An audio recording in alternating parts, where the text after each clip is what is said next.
The year is 1861. Union and Confederate forces who have engaged in smaller battles and sieges such as Fort Sumter have yet to combat with each other on a large scale. After the secession of the Confederate states such as Texas, Georgia, Virginia, and more, and after the assault on Fort Sumter recently that year, hostilities were declared to quell what appeared to be an easy-to-put-down rebellion in the South. On July 21st, 1861, the First Battle of Bull Run, yes, there will be another one, occurred. This was the first major battle of the Civil War. The Union were certain they could crush the rebellious armies with ease, as they thought they were inexperienced, undersupplied, and badly commanded, but they were about to be proven wrong. The conflict known as the Civil War would rage on for a grueling 5 years, and would prove to be a turning point in the history of the United States itself. Let's get back to the story. Union forces up north around the capital of Washington intended to launch an offensive south to ensure that the Union capital stay out of Confederate hands. They were hoping to achieve superiority by crushing the rebel armies in a major battle and by reaching Richmond, Virginia, the capital of the Confederacy.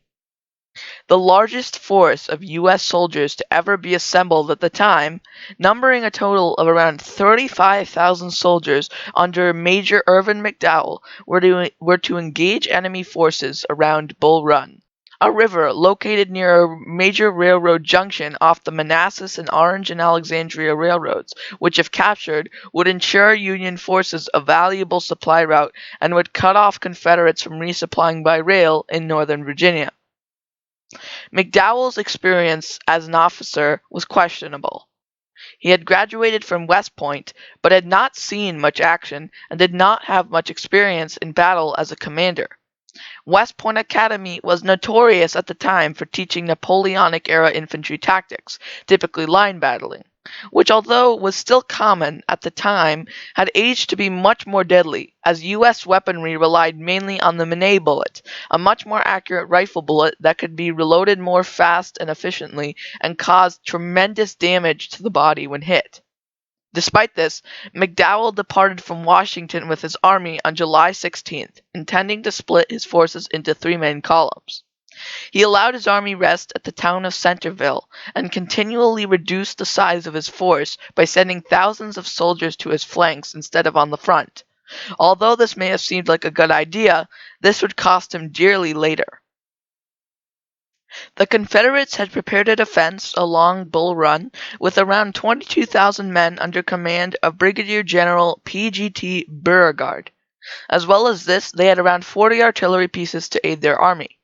Major Irvin McDowell of the Union force began to rush preparations for battle, as rumors of the possibility of reinforcement to the Confederate lines arose.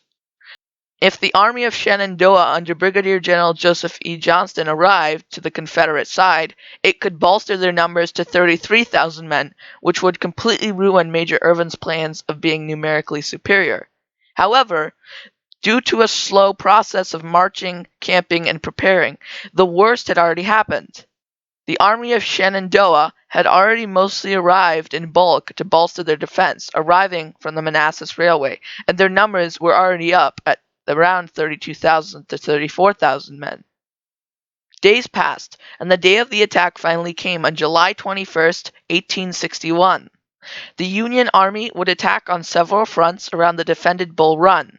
The Union force was split among several commanders, such as Keyes, Tyler, Sherman, Heintzelman, Richardson, Miles, and Hunter.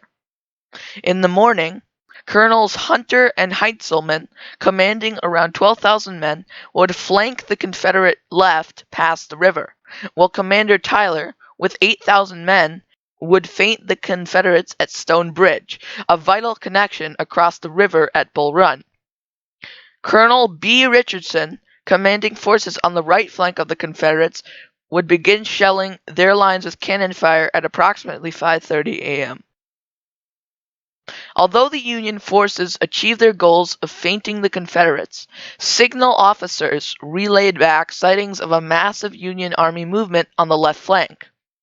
Colonel Nathan Evan of the Confederate Army had been ordered to hold the left flank at Stone Bridge with only 1,100 men.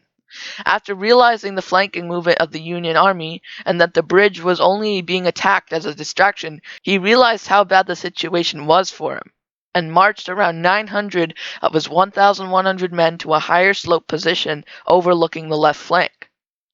Colonel Nathan called for help as the Union force of 20,000 soldiers pressuring him on the left outnumbered him almost 20 to 1.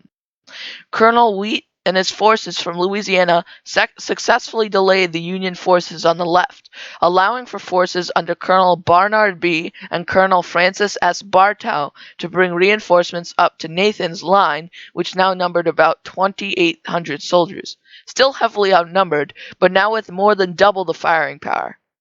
It should also be mentioned that Colonel Wheat was severely wounded holding the Union advance. After flanking actions from commanders of Brigadier General Daniel Tyler's army at Stone Bridge, the Confederate line broke under intense pressure from the left and from the bridge. The line retreated. The Union was winning, but the battle was by no means over. Although the Confederates had been hit hard, they still were able to regroup, and they retreated to Henry House Hill, a defensive position overlooking the bridge and Union army below. At the same time, Union forces were also being pounded by Confederate artillery, slowing their movement and killing several men. The Confederates were able to reform on Henry House Hill, being aided with 13 artillery guns and support from various cavalry and infantry brigades, notably from commanders such as Brigadier General Thomas J. Jackson. Union artillery, although in range, was not effective at pounding the Union position, and some of the guns were even overrun by Confederate forces who were mistaken by the Union as being fellow soldiers due to their blue uniforms. It was here that Brigadier General Thomas Jackson was now given the name Stonewall Jackson for his ability to hold on to Henry House Hill for so long. As the battle progressed, Confederate Brigadier General B was fatally wounded by a shot to his stomach, and his subordinate, Colonel States, took over command of his forces. By now, the Union kept sending attack after attack on the hill. The Confederate forces, against all odds, held out. The Union army, although numerically superior, continued to send wave after wave against the hill. They were only able to send in approximately 2 brigades at a time, and it allowed for the Confederates to fire, charge, return to their positions, and repeat. The battle raged on throughout the entire day, and after hours and hours of fighting, thousands dead, wounded, and missing, the Union army pulled back from Henry House Hill. They had lost the opportunity to take it, and did not have the resources to try and attack again. The fact that the Confederates had been able to hold and reinforce before the battle by rail significantly bolstered the Confederates' ability to hold out, and the entire Union army began to rout from the field. It was a scene, and by some newspapers it was called the Great Skedaddle, with Union officers powerless to rally their men again, and the huge 5 p.m. movement of thousands of soldiers scrambling back to the town of Centreville. All Major Irvin could do was organize a hasty rearguard to hold off the closing in Confederates. Although attempts to pursue the Union army and to get some final casualties on their side, the Confederate army decided not to openly pursue them and to take their victory instead. The First Battle of Bull Run was over. The battle was an absolute catastrophe for the Union High Command, not just the military. Cabinet members, Congress, senators, and many more officials panicked at the fact that the Confederates could have possibly won such a battle. The casualties had been around 1,772 dead and missing and 1,124 wounded on the Union side. For the Confederates, the casualties were high, but reduced to numbers of only around 400 dead and missing and 1,582 wounded.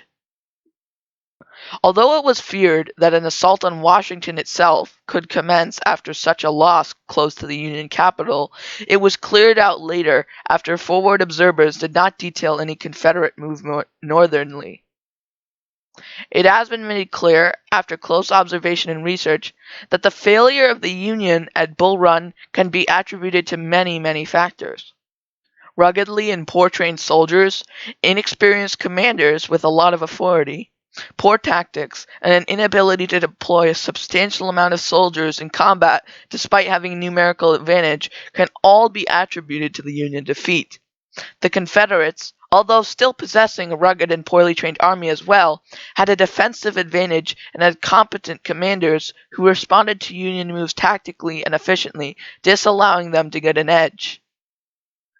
But the Battle of Bull Run was only one of many battles that occurred in the Civil War. My channel will continue to cover major battles all from the start of the war in 1861 to the bloody end in 1865. If you like this video, feel free to subscribe and like. More content will be out shortly, and thank you very much for watching.